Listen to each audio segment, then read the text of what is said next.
ప్రత్యక్ష దైవాలు పద్యం 4 అనమాట ఇది. ఈ పోయంలో నిష్కలంబు అనేది అంటే వ్యర్థమైన, ఇంకా పెద్దగా ఏం అడిగే ఛాన్సెస్ ఉండదు.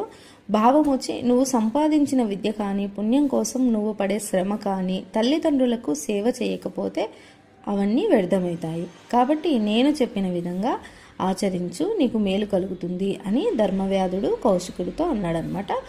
ఇందులో ప్రశ్నలు వచ్చి నిష్కలము అంటే వ్యర్థమైనది, ప్రయోజనం లేనిది అని అర్థము. తల్లిదండ్రులకు సేవ చేయకపోతే ఎటువంటి నష్టాలు జరుగుతాయి? మనం సంపాదించిన విద్యను పుణ్యం కోసం చేసే శ్రమ నష్టమవుతాయన్నమాట. కౌశికునికి మేలు కలగడానికి అతడు ఏం చేయాలి అనేది క్వశ్చన్. తల్లిదండ్రులకు సేవ చేయాలి.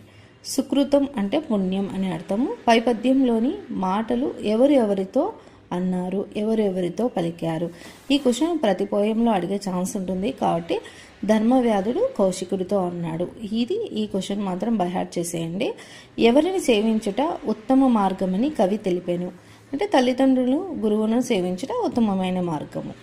ప్రశ్నకు ఒక ప్రశ్నను తయారు చేయండి అని అడుగుతారు కదా, ఎవరికి మేలు కలుగుతుంది, లేకపోతే పై పద్యము ఏ శీర్షిక, పాఠం పేరు రాయండి, ఇలా ఏదైనా ఒక క్వశ్చన్ రాయండి.